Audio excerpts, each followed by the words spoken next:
Đem thân em một nhành hồng trước cửa nhà vào buổi sáng. Và nên tình ca cố tập lựa tranh cùng hai quả tim vàng. Bỏ ngoài tai những nỗi buồn và lời than. Văng mình bước trong từng con đường chỉ cần có thêm nàng. Lời yêu em không thể tô bày chỉ bằng cây bút và trang giấy trắng. Bắt gặp nụ cười làm cho da anh thêm lan cháy nắng. Sao chọn con tim này ra mà mang lấy bắn. Nếu thích thì call me baby vì chúng anh vẫn còn đang thấy vắng. Cùng nhau nghe bản nhạc không lời từng áng mây trôi nhẹ tước tha vào một ngày trong xanh nắng đẹp trời. Chỉ có bầu trời hồng không thấy những áng mây mờ lướt qua.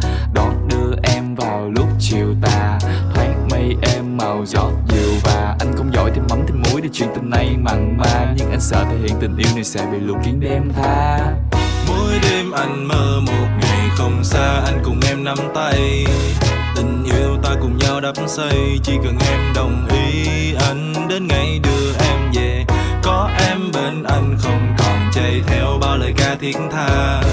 Bởi vì đôi lời anh viết ra chân thành trao em từ trong đáy sâu con tim này. Này cô bé, anh có thể bày tỏ lòng mình không? Mai này anh muốn lấy em thì liệu rằng em có thể đồng thanh không? Vì ngay em đến đây con tim anh đã không còn chỗ trống. Chỉ toàn hình bóng của em ngập đầy đến mức không còn lỗ hổng. Và anh vẫn không hiểu yêu em anh đổi lại như nào. Có lẽ em là món ăn để lâu thì cũng chẳng thể hư hao vậy thôi. Nên là cứ để từ từ em nhé. Anh chỉ chờ em đủ 18 rồi anh mới làm thịt em. Nghe bé nói chơi vậy chứ thật lòng anh chẳng dám yêu em. Anh yêu trong sáng dù hành động nhỏ anh cũng sẽ chẳng làm. Vì anh đã xem em như là hồng nhan chi kỷ. Yêu anh đảm bảo không sai nên em gật đầu đi khỏi bằng suy nghĩ. Sáng mở mắt ra có em bên cạnh là anh thấy yên lành. Chân chờ gì nữa em còn không mau đến bên anh liền. Bây giờ yêu em anh cam chịu hết dù có để đâu rơi. Nhưng mà anh hết xem mãi bên em chắc chắn là không có rời đâu.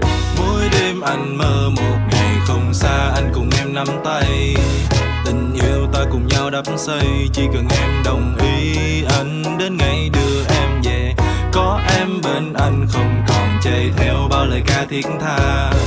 Bởi vì đôi lời anh viết ra chân thành trao em từ trong đáy sâu con tim này. Mỗi đêm anh mơ một ngày không xa, anh cùng em nắm tay. Chỉ cần em đồng ý thì ngày mình chung lối không còn xa. Lời yêu chân thành này anh vẫn còn giữ cho tới khi già. Có em bên anh không còn chạy theo bao lời ca thiết tha.